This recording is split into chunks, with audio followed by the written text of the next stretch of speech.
Bomberi Robert Lewandowski ka folur para sfidës së rëndësishme ndërmjet Polonisë dhe Shqipërisë që do të zhvillohet më 26 mars, duke theksuar rëndësinë e madhe që ka kjo ndeshje për kombëtaren e tij. Sipas tij, suksesi mund të arrihet vetëm përmes unitetit dhe punës së përbashkët në grup. Sulmuesi i Barcelonës gjithashtu ka bërë të qartë se përballja me Shqipërinë nuk duhet të shihet si një ndeshje e zakonshme, por si një moment kyç në rrugtimin e ekipit ku çdo detaj mund të bëjë diferencën. Nuk po i qasem as pak ndeshjes ndaj Shqipërisë sikur të ishte ndeshja ime e fundit me kombëtaren, po e trajtoj si një gjysmëfinale play-offi që duhet ta fitojmë. Pastaj të luajmë në finale dhe të kualifikohemi për Kupën e Botës. Vetëm si ekip, së bashku, mund të luftojmë për këtë kualifikim. Ky është qëllimi për gjithë Poloninë dhe do të bëjmë gjithçka që ta arrijmë, deklaroi Robert Lewandowski. Sfida përballë Polonisë e vlefshme për kualifikimin në Kupën e Botës 2026 është e një rëndësie jetike për Shqipërinë, pasi kombëtarja jonë sheh ëndrrën amerikane vetëm 2 hapa larg. Në këtë duel vendimtar, kuqezinjtë e Silvinjos do të luajnë me fanellat e zeza, ngjyra të cilat kanë ndjellur suksese historike për Shqipërinë në kualifikueset e viteve të fundit. Gjithçka nisi me fitoren 3-0 përballë Armenisë, eliminatoret e para që na dërguan drejt Europianit të 2016-s. Më pas djemtë e kombëtares fituan minimalisht 1-0 përballë Rumanisë në ndeshjen e tretë të këtij Europiani me të njëjtën fanellë të veshur. Vite më vonë, më saktësisht 2025, Shqipëria fitoi një tjetër finale 1-0 ndaj Moldavisë në transfert, këtë herë me trajner Silvinjon, çfarë i solli dhe kualifikimin e dytë historik në Euro 2025. E fundit, por jo më pak e rëndësishme, mbetet fitoria 1-0 në Andorë, e cila i katapultoi në play-offin e Kupës së Botës, aty ku Shqipëria u shërtua me Poloninë për një vend në botrorin e 2026-s që mbahet në Amerikë, Meksik dhe Kanada. E njëjta fanellë, e njëjta ngjyrë dhe arritje të rëndësishme për Shqipërinë në arenën ndërkombëtare. Kush e di, përballë Polonisë mund të përsëritet e njëjta gjë, pasi skuadra Silvinjos do të paraqitet për koincidencë me fanellat e zeza.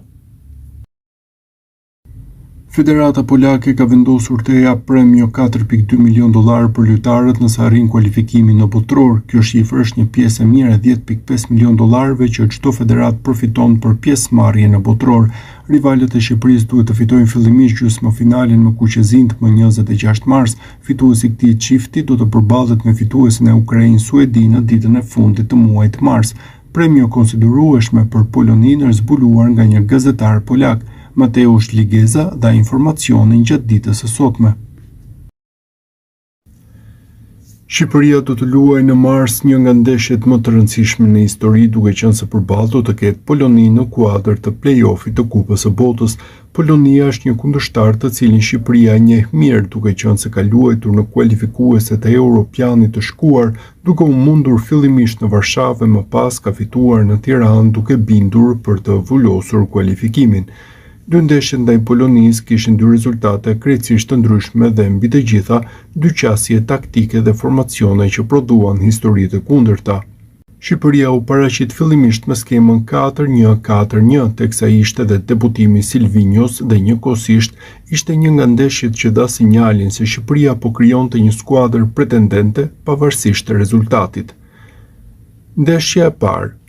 Në ndeshjen e humbur, Shqipëria u rreshtua me Strakoshën në port, në mbrojtje Hysaj, Kumbulla, Mihaj dhe Balliu, përpara tyre Ramadani si mesfushori vetëm shkatrues, katërshja Uzuni, Aslani, Gjasula dhe Asani pas sulmuesit të vetëm Cikaleshi. Shqipëria tentoi të luante, tentoi të befasonte, por nuk arriti të gjente golin e barazimit apo edhe të avantazhit ku rezultati ishte 0-0, duke nisur edicionin kualifikues me një humbje, por me shumë shpresa. Pak muaj më vonë kuqezinjtë u përballën sërish me skuadrën polake duke marrë një fitore historike.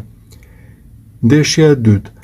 Në ndeshjen e fituar Shqipëria ndryshoi fytyrë, Strakosha mbeti në port, por para tij u vendos një katërshe re mbrojtëse me Mitajn, Gjimshitin, Ismailin dhe Hysajin.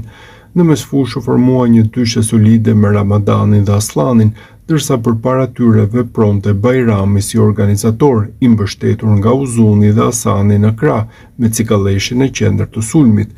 Kalimi në 4-2-3-1 solli menjëherë më shumë siguri. 2 mes fshor para mbrojtjes do të thoshte më pak hapësira për kundërshtarin dhe më shumë kontroll të zonës para portës.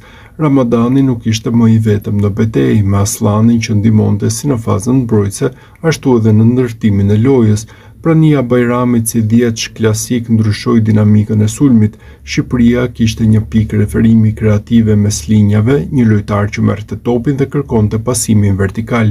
Cikalleshi nuk ishte më i izoluar, ndërsa Uzuni dhe Hasani përfitonin nga lëvizjet diagonale dhe hapësirat e krijuara, edhe mbrojtja dukej më e qetë. Dyshe qendrore i Gjimshiti Ismaili ofroi siguri. 7 futbollistë ishin titullar në të dy përballjet: Strakosha, Hysaj, Ramadani, Aslani, Uzuni, Hasani dhe Cikalleshi. Ata përbënin skeletin e skuadrës. Performanca e tyre u ndikua ndjeshëm nga sistemi përreth.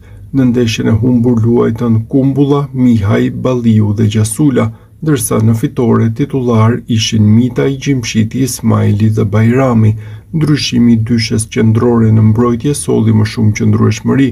Mitaj në krahun e majt ofroi energji dhe balans mes mbrojtjes dhe daljes përpara. 2 ndeshje ndaj të njëjtit kundërshtar treguan qartë se struktura taktike mund të ndryshojë ndeshjen. Play-offi. Shqipëria do të luajë ndeshjen e tretë me polakët dhe ndoshta kjo është më e rëndësishmja në periudhën që Silvinjo ka drejtuar kuqezinë. Kjo ndaj Polonisë është ndeshje teke dhe asnjë gabim nuk mund të korrigjohet, pasi çdo gabim mund të përkthehet në eliminim nga mundësia për të kaluar në botror. Silvinjo ka ndryshuar shpeshherë skemat e Shqipërisë dhe këtë radhë ndryshimi duhet të vendosë historinë. Që nga ndeshja fundit ndaj Polonisë, Shqipëria ka ndryshuar shumë lojtarë të cilët do të synojnë të hyjnë në histori. Natyrisht ndeshja marsit pritet të jetë shumë më e vështirë se kualifikueset, edhe për vetë faktin se kuqezinjt nuk kanë eksperiencë në një gjysmëfinale të tillë, si edhe fakti që do të luajnë përballë mira ultrasve polak mund ta bëjë më të vështirë. Nga ana tjetër, presioni do të jetë mbi polakët pasi ata janë para tifozëve të tyre dhe vinë si favorit në këtë sfidë, prandaj Shqipëria mund ta përdorë këtë presion në të mirën e vet.